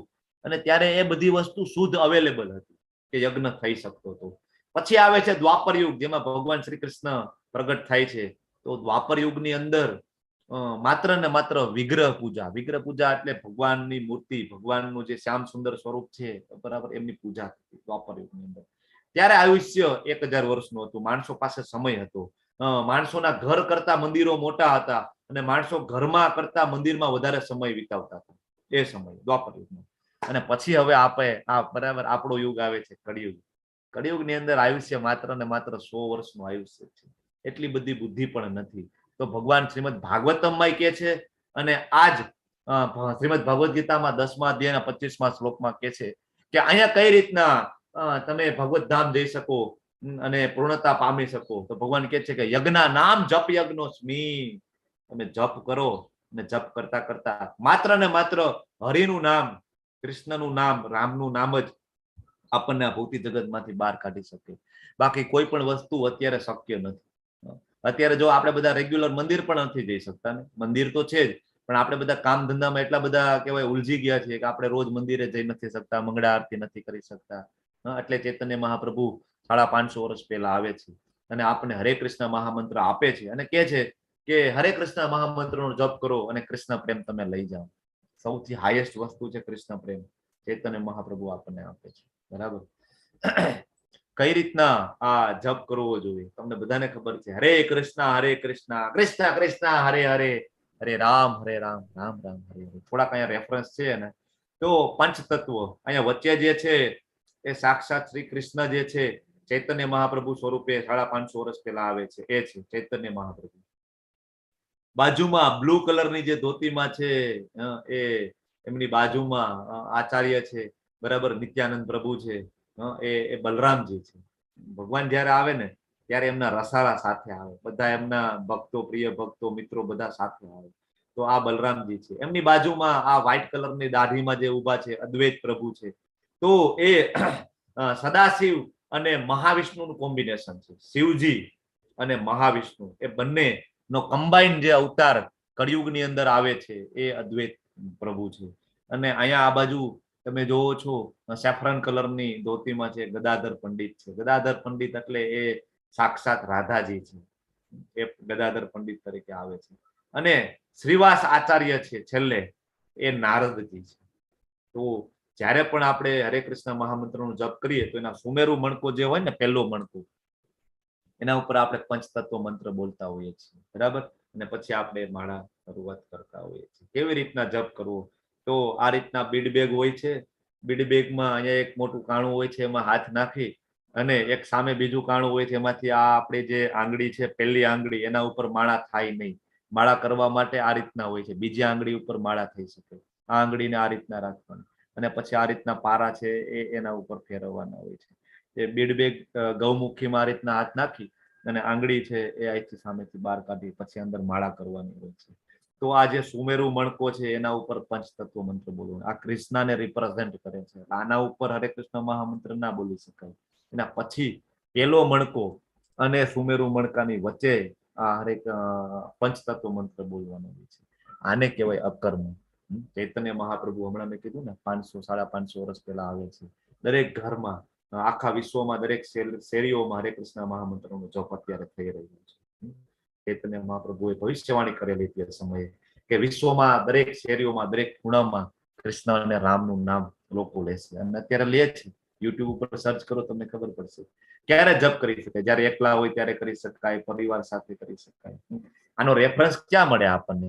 તો કે બૃહદ નારદીય પુરાણ છે, એમાં આ શ્લોક છે, હરેર નામ કેવલમ કલો નાસ્તિ એવ નાસ્તિ નાસ્તિ એવ ગતિર અન્યથા. કળિયુગની અંદર હરિનામ અને માત્ર હરિનામ દ્વારા જ મોક્ષ પ્રાપ્તિ કરી શકાય છે. હરિનામ સિવાય કળિયુગમાં બીજો કોઈ રસ્તો નથી, બીજો કોઈ રસ્તો નથી. પુરાણની અંદર ભગવાન પોતે લખે છે, બીજો કોઈ રસ્તો નથી. આગળ વધીએ 13મા શ્લોકની અંદર. ભગવાનને ભોગ શું કામ ધરાવવો જોઈએ? શું કામ તમને વારંવાર કહું છું ભગવાનને ભોગ ધરાવવો? ભગવાન અહીંયા કે છે યજ્ઞ શિષ્ટાશીન સંતો મુચ્યંતે સર્વકલ્બી છે ભુજ્યંતે તે ત્વગમ પાપા યે પચન્યાત્મ કારણ. કે જે માણસો ભગવાનના ભક્તો છે સર્વ પ્રકારના પાપમાંથી મુક્ત થઈ જાય છે, કારણ કે એ પ્રથમ યજ્ઞમાં પ્રથમ અર્પિત કરેલું ભોજન પ્રસાદ ગ્રહણ છે. યજ્ઞ એટલે ભગવાનને ભોગ લગાડવો એ પણ યજ્ઞ જ છે. ભગવાન સાથે જોડાયેલા બધા કર્મોને યજ્ઞ કહી શકાય. તમે જપ કરવો યજ્ઞ કહી શકાય. તો ભગવાનને ભોગ ધરાવો છો અને પછી તમે પ્રસાદ ગ્રહણ કરો છો તો એ યજ્ઞ સ્વરૂપે કરેલું કામ છે. તમે બધા પાપમાંથી મુક્ત થઈ શકો. બીજા જે માણસો પોતાની ઇન્દ્રિય સુખ માટે ભોજન બનાવે છે, પોતાના ટેસ્ટ માટે ભોજન બનાવે છે, ઠાકોરજીને ભોગ લગાડતા નથી, તો ભગવાન કહે છે કે ભુજ્યંતે તે ત્વગમ પાપા, નક્કી પાપને ખાય છે. તમને બધાને પ્રશ્ન એમ થાય કે ભાઈ અમે તો શાકાહારી છીએ અને અમે કોઈ માંસાહાર કરતા નથી, તો આમાં પાપ કઈ રીતના લાગે? અમે તો શાકાહારી છીએ. પણ કોઈ પણ પ્રોસેસ છે ભૌતિક જગતના, કોઈ પણ કામ છે પાપ વગર શક્ય નથી. બધાની અંદર પાપ છે. જે કઈ અનાજ ઉગે છે એ ઉગાડવામાં, જે ખેતર ખેડે છે એમાં કેટલા જીવજંતુઓ મરી જાય છે. પછી એમાં બીજ બોવે છે, પાણી પાય છે, પાણી જે ખેતરમાં પાય છે એમાં પણ કેટલા બધા જંતુ જીવાત બધી મરી જાય છે. એ એક જે છોડ ઉગે છે પછી એમાં અત્યારે તો કેટલા બધા દવાઓ છાંટે, પેસ્ટિસાઇડ છાંટે, કેટલા બધા જીવજંતુઓ મરી જાય છે. પછી એમાંથી પાક લે અને પાક છે એ યાર્ડમાં પહોંચે અને ટ્રાન્સપોર્ટેશનમાં જાય તો એ ટ્રકની નીચે કેટલા બધા જીવજંતુઓ, પશુઓ મરી જાય. એ પાક છે તમારા ઘરે આવે અને તમે એને ચક્કીએ દળાવવા માટે મૂકો તો એમાં કેટલા બધા જીવજંતુઓ મરી જાય, બરાબર, દળાવવામાં. અને ઘરે લઈને તમે પકાવો એમાં ઘણા બધા જીવજંતુઓ મરી જાય. મતલબ કોઈ પણ પ્રકારે એમાં પાપ છે રહેલું છે. પાપથી તમે બચી ના શકો. તો ભગવાન આપણને રસ્તો આપે છે. તો શું કરવું? કર્મનું બંધન તો થાય જ, જાણતા હોય કે અજાણતા હોય કર્મનું બંધન થાય જ. એટલે ભગવાન કહે છે તો શું કરવું? તો તમે બધું એ ભોજન છે મને અર્પિત કરી દો, એમાંથી પાપનો ભાગ હું લઈ લઈશ ને પ્રસાદ સ્વરૂપે હું તમને આપી દઈશ, એટલે તમને કોઈ પાપ લાગશે નહીં. તો એક વ્યક્તિ પ્રભુપાદને પૂછે છે તમે કયો તો છો ભગવાનને ભોગ લગાડવાનું, ભગવાન ક્યાં કહે છે ભોગ લગાડવાનું? તો પ્રભુપાદ કહે છે કે 3જા અધ્યાયના 13મા શ્લોકમાં તું જા અને 9મા અધ્યાયના 26મા શ્લોકમાં તું જા. તો 9મા અધ્યાયના 26મા શ્લોકમાં ભગવાન પોતે બહુ ક્લિયરલી કહે છે કે પત્રમ પુષ્પમ ફલમ તોયમ યો મે ભક્ત્યા પ્રયચ્છતિ તદહમ ભક્તિ ઉપતમ અસ્નામી પ્રયતાત્મનઃ. ભગવાન ક્લિયરલી કહે છે કે જો ભાવપૂર્વક મને કોઈ પત્રમ પુષ્પમ ફલમ તોયમ, એક તુલસી પત્ર, એક સુંદર મજાનું સુગંધી ફૂલ, એ પણ ના હોય તો ફળ, અને એ પણ ના હોય તો ખાલી પાણી પણ મને કોઈ ધરાવે ને ભક્તિપૂર્વક, ભાવપૂર્વક, તો ભગવાન કહે છે કે અસ્નામી એટલે કે હું ગ્રહણ કરું છું, હું એક ખાઉં છું. તો ભગવાન ભગવદ ગીતામાં કહે છે ને ખરેખર જો પ્રેક્ટિકલ લાઈફમાં ભગવદ ગીતા ઉતારવી હોય તો આપણે રોજ ભોગ ધરવો જોઈએ, કારણ કે તો આપણે આ બધા પાપ કર્મોમાંથી બચી શકીએ. આપણે પાપ કર્મોમાંથી તો બચવું છે તો એનો રસ્તો આપણને અહીંયા આપે છે કે આ બધા વસ્તુઓ સાથે, આ ખોરાક સાથે જોડાયેલું પાપ, એ જ રીતના આપણે કઈ જોબ કરીએ, બિઝનેસ કરીએ, ગૃહિણીઓ, માતાજીઓ કામ કરે, એ બધું કર્મ જો તમે કૃષ્ણ પ્રત્યાર્થી કરો અને એના સેન્ટરમાં કૃષ્ણને મૂકી દો તો એમાંથી પાપનો ભાગ નીકળી જાય. આપણે જોબ કરતા હોઈએ એના ફળ પ્રત્યે આપણે એટેચમેન્ટ ના રાખીએ, જે કઈ ફળ મળે છે એમાંથી અમુક ભાગ આપણે કૃષ્ણની સેવામાં આપણે લગાવીએ તો એમાં જે પાપનો ભાગ છે દૂર થઈ જાય છે, બરાબર. તો ભગવાન છે, હવે ઘણા એમ પૂછે ભગવાનને ભોગ લગાડાવો પણ કઈ ઓછું તો થતું નથી. 2 વાટકી દાળ મૂકીએ તો 2 વાટકી દાળ એમનેમ હોય છે, 5 રોટલી મૂકીએ તો 5 રોટલી એમનેમ જ હોય છે, 5 ની 4 તો થતી નથી. તો પ્રભુપાદ છે એ સમજાવે છે. ઈશોપનિષદનો પહેલો શ્લોક છે, ઓમ પૂર્ણમદમ પૂર્ણમિદમ પૂર્ણાત પૂર્ણમુદચ્યતે પૂર્ણસ્ય પૂર્ણમાદાય પૂર્ણમેવાવશિષ્યતે, કે ભગવાન માંથી જે કાંઈ આવે છે એ પૂર્ણ છે, પૂર્ણ. બરાબર. અહીંયા 1 - 1 એ 0 નથી થતું. 1 - 1 = 1 થાય છે, 1 + 1 = 1 જ થાય છે. ભગવાન કાંઈ પણ ખાય તો પણ એ પૂર્ણ જ રહે છે. ભગવાનની જે ઇન્દ્રિયો છે એ આપણા જેવી ઇન્દ્રિય નથી. ભગવાન છે એના નાભીમાંથી બ્રહ્માજીને ઉત્પન્ન કરી શકે છે. એના ચરણ કમળ આગળ લક્ષ્મીજી બિરાજમાન હોય છે. લક્ષ્મીજીની મદદ વગર એ બ્રહ્માજીને ઉત્પન્ન કરી શકે. આપણે બધા કરી શકીએ? આપણે કોઈ સ્ત્રીની સહાયતા વગર આપણે પ્રજોત્પત્તિ નથી કરી શકતા. ભગવાન કરી શકે છે, નાભીમાંથી બ્રહ્માજીને ઉત્પન્ન કરી શકે. તો સેમ્ય ભગવાનની ઇન્દ્રિય આપણા જેવી ઇન્દ્રિય નથી. ભગવાન આંખેથી જમી શકે છે, ભગવાન કાનેથી જોઈ શકે છે, ભગવાન નાકેથી સાંભળી શકે છે, ભગવાન નાભીમાંથી સંતાન ઉત્પન્ન કરી શકે છે. બરાબર. તો ભગવાન ખાલી એની દ્રષ્ટિથી ભોજન કરી શકે છે. આપણે ભગવાનને જયારે ભોગ લગાડીએ ને તો કઈ ઓછું નથી થતું, પણ બરાબર આપણે હમણાં જોયું ને ઓમ પૂર્ણમદમ પૂર્ણમિદમ, બરાબર, ભગવાન જમે છે, એની દ્રષ્ટિથી ભગવાન જમે છે. બરાબર. એટલે જરૂરથી તમે બધા ભોગ લગાડો. હવે કઈ સુંદર મજાનું સર્કલ આપેલું છે કે બધા દેહધારી પ્રાણીઓ અન્ન ખાઈને પોષણ પામે છે. અન્નાદ ભવતી ભૂતાની. ઘણા બધા એમ કે ભગવદ ગીતા એ મિથ છે, એમાં તો બધી હવામાં વાતો છે, આવું કઈ હોય નહીં. તો તમે આ શ્લોક સમજો, આમાં તમને એવું લાગે કે હવામાં હોય એવું, તો મને કયો કે ભગવાન એમ કે છે કે દેહધારી પ્રાણીઓ અન્ન ખાઈને પોષણ પામે છે. ખોટું છે કઈ? આપણે બધા અન્ન ખાઈએ તો જ પોષણ મળે છે. બરાબર છે. એમને તો આપણને પોષણ નથી મળતું ને. અન્ન છે વરસાદથી ઉત્પન્ન થાય છે. હવે કઈ ખોટી વાત છે? અન્ન છે વરસાદથી ઉત્પન્ન થાય છે ને? વરસાદ વગર અન્ન ઉત્પન્ન થાય ના થાય ને? તો કઈ રીતના આપણે કહી શકીએ ભગવદ ગીતા મિથ છે, ખોટું છે? બધા શ્લોક છે સાયન્ટિફિક છે. પણ આગળનો જે કન્સેપ્ટ છે કે વરસાદ છે એ યજ્ઞ કરવાથી વરસે છે, આ આપણી બુદ્ધિ અહીં ટૂંકી પડે છે એટલે આપણે સમજી નથી શકતા કે યજ્ઞ કરવાથી વરસાદ કેવી રીતના વરસે. પણ ભગવાન કહે છે યજ્ઞ કરવાથી વરસાદ વરસે. વિષ્ણુ પ્રીત્યાર્થે, કૃષ્ણ પ્રીત્યાર્થે જયારે કર્મ કરવામાં આવે ને ત્યારે વરસાદ થાય. અને યજ્ઞ છે એ નિયત કર્મ કરવાથી થાય. યજ્ઞ એટલે શું? ભગવાન આગળ કહી દીધું કે નિયત કર્મ આપણે કરીએ, ભગવાનના આદેશોનું પાલન કરીએ, એને કહેવાય નિયત કર્મ. અને એ જે છે યજ્ઞ છે. અને આવો યજ્ઞ કરવાથી ઇન્દ્ર છે પ્રસન્ન થાય અને વરસાદ છે વરસે છે. તો આ જે સર્કલ છે એ આપણે પૂરું કરવું પડે, નહીતર આપણે પાપના ભાગી થાય. ભગવાન છે, ભગવાન તરફથી આપણે જ્ઞાન મળે, એ જ્ઞાનના કારણે આપણે યજ્ઞ કરીએ અથવા આપણે કર્મ કરીએ. યજ્ઞના કારણે વરસાદ થાય અને એ કર્મના ફળ સ્વરૂપે આપણે અનાજને પરચેસ કરી શકીએ, ખરીદી શકીએ. અને એ અનાજમાંથી આપણે ભોજન બનાવીએ ને પછી આપણે ખાઈ જઈએ, એટલે આ સાયકલ અહીંથી તૂટી ગઈ. હકીકતે આ ભોજન છે અહીંયા કૃષ્ણને અર્પણ કરો તો આ સર્કલ છે પૂરું થઈ જાય. અને આ સર્કલ ની અંદર જેટલા પણ પાપમય પ્રવૃત્તિઓ છે એમાંથી આપણે બચી શકીએ છીએ. ભગવાન જયારે વ્રજમાં આવે છે, તમને બધાને આ લીલાની ખબર જ હશે, ગિરી ગોવર્ધનજીની લીલા છે. ભગવાન કહે છે ને અર્પણ કરો ગિરી ગોવર્ધનજી. તો કળિયુગની અંદર કઈ રીતના થઈ શકે? તો હરે કૃષ્ણ મહામંત્રનો જપ કરીએ તો કળિયુગની અંદર થઈ શકે છે. હવે ભગવાન કહે છે કે તેથી કર્મના ફળમાં આસક્ત થયા વગર મનુષ્ય પોતાનું કર્તવ્ય સમજીને નિરંતર કર્મ કરતા રહેવું જોઈએ. કઈ છોડવાનું નથી, પણ ફળની આસક્તિને છોડી દેવાની છે અને નિયત કર્મ સમજીને પોતાનું કર્તવ્ય કરવાનું છે.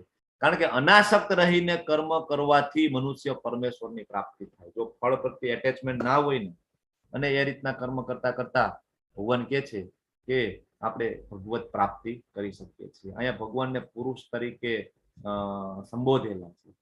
પુરુષ એટલે એનો મતલબ એવો નહીં કે આપણે જે માતાજી છે, દેવીઓ છે, એની રિસ્પેક્ટ ના કરીએ.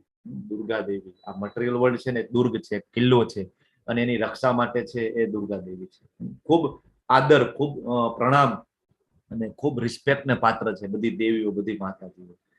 મીરાબાઈ એક વખત વૃંદાવનમાં જાય છે, કોઈ સાધુ મહાત્માને મળવું હોય છે, તો એ સાધુ મહાત્મા અને કેવડાવે છે અંદર કે મારે મળવું છે. તો સાધુ મહાત્મા એને લખીને મોકલે છે કે હું કોઈ સ્ત્રીઓને મળતો નથી. બરાબર છે.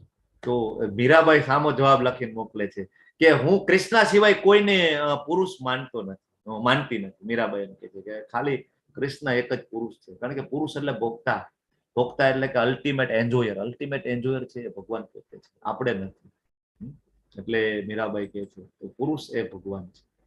હવે અહીંયા સુંદર મજાનો શ્લોક છે, યદ યદ આચરતી શ્રેષ્ઠ તત્ત દેવેતરો જન સપ યત પ્રમાણમ કુરુતે લોક તદ અનુવર્તતે, કે મહાપુરુષો જે આચરણ કરે છે એનું અનુસરણ સામાન્ય માણસો કરે છે. અર્જુન, તું જેવું કરીશ ને એવું ભવિષ્યમાં બધા માણસો તને ફોલો કરશે. ઉદાહરણ રૂપ આચરણ દ્વારા જે આદર્શ તું પ્રસ્થાપિત કરીશ ને, સમગ્ર જગત એનું અનુસરણ કરશે. ખૂબ મહત્વનું છે. તમે અને હું ભગવદ્ ગીતાના ક્લાસ એટેન્ડ કરીશું, ભગવદ્ ગીતા વાંચીશું, ભગવદ્ ગીતા સમજીશું, તો આપણું બાળક છે એ ભગવદ્ ગીતા સમજશે. તમે ને હું નહીં કરીએ તો એ નહીં કરે. હું સતત મોબાઈલમાં રચ્યો પચ્યો રહીશ, મૂવીમાં રચ્યો પચ્યો રહીશ, ભૌતિકતામાં રચ્યો પચ્યો રહીશ, તો મારું બાળક ઓબ્વિયસલી જ કરવાનું છે. પણ હું ભગવદ્ ગીતાના ક્લાસ લઈશ, ભગવદ્ ગીતા વાંચીશ, તો મારું બાળક પણ મને અનુસરશે અને એક દિવસ એ પણ ભગવાનના જ્ઞાનને વહેંચવાની કોશિશ કરશે. બરાબર. મારા રોલ મોડેલ છે એ ફિલ્મ સ્ટાર હશે કે જે ગુટકા, પાન, માવા, આલ્કોહોલને એડ કરતા હોય અને આખા સમાજને ગેરમાર્ગે દોરતા હોય. આવા જો મારા રોલ મોડેલ હશે તો મારા બાળકના રોલ મોડેલ એ જ હશે. પણ મારા રોલ મોડેલ છે એ ચૈતન્ય મહાપ્રભુ, એ નિત્યાનંદ પ્રભુ એ હશે, એ શિલા પ્રભુપાદજી મારા રોલ મોડેલ હશે, તો મારા બાળકના રોલ મોડેલ પણ શિલા પ્રભુપાદજી હશે અને એના પગલે એ પણ આગળ વધશે. તો જરૂરથી યાદ રાખજો, ભગવદ્ ગીતામાંથી સમજજો આ શ્લોકને. જેવું તમે કરશો એવું જ તમારે આગળની પેઢી કરવાની છે. પછી આગળ જતા પછતાવાનો કોઈ ઓપ્શન નથી. પછી આપણે એમ કહીએ કે હવે આવા છોકરા હોય, સાચવતા નથી, રાખતા નથી, એ તમને જ અનુસરવાના છે. ભગવાન કહે છે કે વિદ્વાન મનુષ્યોએ સકામ કર્મોમાં આસક્ત એવા અજ્ઞાની લોકોના મનને વિચલિત ના કરવા જોઈએ. તેમને કર્મનો ત્યાગ કરવા માટે પ્રોત્સાહન આપવું જોઈએ નહીં, પરંતુ ભક્તિ ભાવપૂર્વક કર્મોમાં વ્યસ્ત રહેવા પ્રેરણા આપવી જોઈએ. કોઈ પણ સકામ કર્મો ભૌતિકતામાં ખૂબ વ્યસ્ત હોય ને, એને ડાયરેક્ટ કૃષ્ણ ભાવનામૃતમાં ભગવાન પોતે એમ કે છે કે એને ડાયરેક્ટ એને પ્રોત્સાહિત નહીં કરવાનું. એને ધીમે ધીમે 1 માળા કરવાનું કયો, 2 માળા કરવાનું કયો, ભોગ ધરાવવાનું, એમ કરતા કરતા એને ભક્તિમાં લઈ આવવાનું. કારણ કે એ ડૂબેલો છે ભૌતિકતામાં, તો ડાયરેક્ટ એનાથી નહીં થાય. જીવ મિથ્યા અહંકારના પ્રભાવથી મોહગ્રસ્ત થઈને પોતાની જાતને સમગ્ર કાર્યોનો કર્તા માની લે છે. ખૂબ મહત્વનું છે. આપણે બધા એવું માનીએ છીએ કે હું જ કરું છું, જે કંઈ કરું છું એ બધું મારા કંટ્રોલમાં છે. પણ આપણે જોઈશું 14મા અધ્યાયમાં કે આપણા કંટ્રોલમાં ખરેખર કઈ નથી. આ જે ત્રણેય દેવીઓ છે ને, સત્વ, રજ અને તમો ગુણ, જે મહામાયા શક્તિ છે ને, એ આપણે કંટ્રોલ કરી રહી છે. આપણને એવું લાગે કે બધું હું કરું છું, પણ આપણે ખરેખર આપણે કંઈ કરતા નથી. પણ હકીકતમાં ભૌતિક પ્રકૃતિના 3 ગુણો દ્વારા થાય છે. 3 ગુણોનું આપણે ચર્ચા 14મા અધ્યાયમાં આપણે લઈશું. ઓલું ગાડા નીચે કૂતરું હોય ને, તો કૂતરાને એમ થાય બધો વજન છે ને એ હું જ ઉપાડું છું. કૂતરું આમ થોડુંક આમ ઊંચું થઈને હાલે, આમ થોડુંક ગાડાને અડી જાય, અને એમ થાય કે ગાડું છે આખું વજન મેં ઉપાડેલું છે. સેમ આપણે બધા એવું જ કરીએ છીએ. સવારથી લઈને રાત સુધી આપણે એમ થાય કે મારા વગર આ હું એક દિવસ નહીં તો આ જગત આખું બંધ થઈ જશે. એવું બિલકુલ નથી. તમે નહોતા ત્યારે પણ આ હતું, હું નહોતો પણ ત્યારે આ બધું ચાલતું હતું, આપણે નહીં હોય ને ત્યારે પણ આ બધું ચાલુ જ રહેવાનું છે. ખરેખર મનુષ્ય જીવનનો ઉદ્દેશ્ય શું છે એ સાર્થક કરવા માટે સમય કાઢો થયો. અર્જુન કહ્યું, હે વૃષ્ણવંશી, જાણે કે બળજબરી પૂર્વક તેમાં પરોવાયેલા હોય તે મનુષ્યો ઈચ્છતો ના હોય છતાં પાપ કર્મ કરે છે. તમને બધાને પણ આ પ્રશ્ન થાય. અર્જુનજી ખૂબ પ્રેક્ટિકલ પ્રશ્ન પૂછે છે. આપણે બધા એમ થાય કે ભગવદ્ ગીતા સમજી લીધી, ભગવદ્ ગીતા મેં જાણી લીધી, પણ છતાં ક્યારેક મને એમ થાય છે કે હું પાપ કર્મ કરી લઉં અને મારાથી જાણતા અજાણતા પાપ કર્મ થઈ પણ જાય છે. આવું શું કામ થાય ભગવાન? મારે પાપ કર્મ નથી કરવું તો મને એવું લાગે છે કે મને કોઈ બળજબરી પૂર્વક પાપ કર્મ કરાવતું હોય. એવું કેમ થાય છે? તો ભગવાન ત્યારે 37મા શ્લોકમાં ભગવાન સમજાવે છે કે પાપ કર્મ થવાનું મુખ્ય કારણ છે રજોગુણના કારણે ઉદ્ભવેલો કામ છે. એ કામના કારણે પાપ કર્મ થાય છે. અને કામનું જે પ્રમાણ છે એ ભગવાન અહીંયા 38મા શ્લોકમાં આપણને સમજાવે છે કે એ કેટલો કામ હોય અને એમાંથી બહાર નીકળવું કોને ઈઝી પડે છે. તો ભગવાન ઉદાહરણથી સમજાવે છે કે અગ્નિ છે એ ધુમાડાથી ઢંકાઈ ગયું હોય, અને દર્પણ એટલે કે અરીસો ધૂળથી ઢંકાઈ ગયો હોય, અને ભ્રૂણ છે એટલે જે માતાના ગર્ભની અંદર જે બાળક હોય ને ભ્રૂણ કહેવાય, એ ગર્ભથી આવૃત હોય. એવી રીતના જીવાત્મા છે ને એ કામ એટલે ઈચ્છાઓ, અને બીજો અર્થ થાય વાસના. તો એ કામ વડે માત્રામાં આપણે બધા આવૃત છીએ. તો અહીંયા જે અગ્નિ ધુમાડાથી આવૃત છે. જો અગ્નિ હોય એમાં ધુમાડો હોય, પણ તમે એમાં ફૂંક મારો ને તરત અગ્નિ છે એ પ્રગટ થઈ જાય, ધુમાડો દૂર થઈ જાય, એટલે ઈઝી છે. બરાબર. એટલે આ ઉદાહરણ છે મનુષ્ય માટે લાગુ પડે કે મનુષ્યની અંદર બુદ્ધિ છે, તો એની અંદર થોડુંક કોઈ ફૂંક મારવા વાળું મળી જાય, પ્રભુપાદ જેવા બરાબર કોઈ આપણે ગુરુજી મળી જાય કે આપણે થોડુંક ફૂંક મારી દે તો તરત આપણી ચેતના પ્રગટ થઈ જાય અને કૃષ્ણજી સાથેનો સંબંધ છે આપણા પાછો આપણો સ્થાપિત થઈ જાય, ઓછી મહેનતે. અને બીજું છે દર્પણ ધૂળથી. અરીસા ઉપર ધૂળ જામેલી હોય તો સાફ કરવામાં વાર લાગે. એટલે પ્રાણીઓ જેવી ચેતના હોય તો એમાં વાર લાગે ખૂબ ભગવત પ્રાપ્તિ કરવામાં. અને ત્રીજું છે ગર્ભ. માતાના ગર્ભની અંદર બાળક હોય 9 મહિના સુધી કોઈ ઓપ્શન નથી બહાર નીકળવાનું, ખૂબ અઘરું છે. તો સેમ વે વનસ્પતિ જેવી ચેતના હોય તો ખૂબ જ અઘરું છે એમાંથી બહાર નીકળવું અને ભગવત પ્રાપ્તિ કરવાની. હવે ભગવાને કહી તો દીધું કે પાપ કર્મ જે થાય છે એનું કારણ કામ છે, એની માત્રા સમજાવી દીધી. હવે કોઈ એ જે કામમાંથી બહાર નીકળવું હોય અથવા કામને જીતવો હોય તો એનું એડ્રેસ પણ ખબર હોવી જોઈએ ને, કે કામ છે ક્યાં છે. એટલે ભગવાન 41મા શ્લોકમાં એક કામનું એડ્રેસ આપે છે કે ઇન્દ્રિય, મન અને બુદ્ધિ છે કામના નિવાસ સ્થાન છે. કામ આવેલો ક્યાં છે? કોઈ માણસ એમ કે મારે કામને જીતી લેવો છે, ભગવાન આવેલો ક્યાં છે બતાવો મને. ભગવાન કહે છે ચાલ હું તને એડ્રેસ આપું. ઇન્દ્રિય, મન અને બુદ્ધિ છે ને એ કામના નિવાસ સ્થાન છે.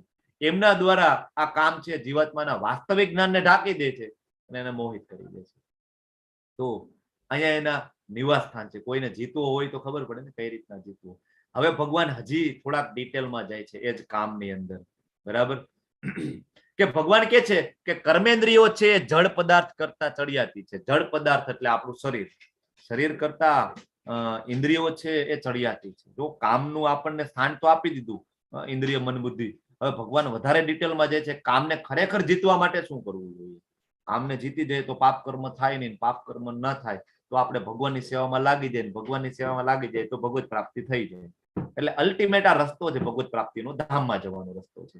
તો ભગવાન કહે છે કે જળ પદાર્થ કરતા ઇન્દ્રિયો પ્રબળ છે, એટલે શરીર કરતા ઇન્દ્રિયો વધારે પ્રબળ છે. શરીર તો એમાંથી જીવ નીકળી જાય, વાત પૂરી થઈ ગઈ, બરાબર. પછી ઇન્દ્રિય કરતા મન છે ને એ વધારે ચડિયાતું છે, અને બુદ્ધિ છે મનથી વધારે ચડિયાતી છે, અને સૌથી વધારે ચડિયાતું છે આત્મા છે. આત્મા છે એ બુદ્ધિ કરતા પણ શ્રેષ્ઠ તર છે. આ ચેરિયોટ પદ્મ પુરાણનો આ રેફરન્સ છે, બરાબર. કોણ સમજાવી શકશે કે આ શું શું અહીંયા રિપ્રેઝન્ટ કરે છે? હરે કૃષ્ણ, હરે કૃષ્ણ. બોલું પ્રભુજી? બોલો બોલો બોલો. ઘોડા છે ને 5, એ 5 ઇન્દ્રિયો છે, બરાબર. પછી પેલી લગામ છે એ મન છે, પછી બ્લેક છે એ બુદ્ધિ છે, અને સફેદ છે એ આત્મા છે. ઓકે, બોલો. હવે બીજા કોઈ ઉમેરવું છે આમાં કઈ? જયેન્દ્રજી બોલો. હરે કૃષ્ણ પ્રભુ. પ્રભુ જે જીવ છે ને એ સફેદ કલરના કપડામાં બેઠો છે અને એની બુદ્ધિ એ બુદ્ધિ આ લગામ એ પકડી અને 5 ઇન્દ્રિયોને કંટ્રોલ કરી રહ્યા છે.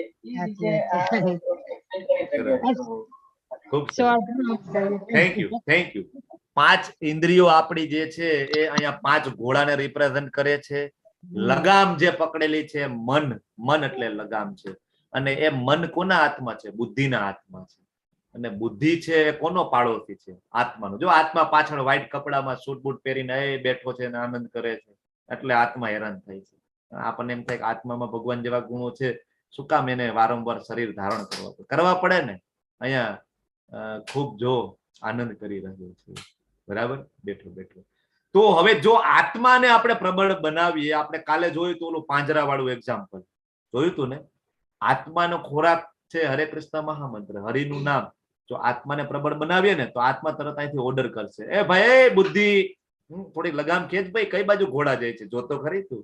એટલે તરત બુદ્ધિ છે એ મનને ખેંચશે લગામ, અને મન ખેંચાશે એટલે ઇન્દ્રિય ઓટોમેટિક છે યોગ્ય રસ્તામાં ચાલશે.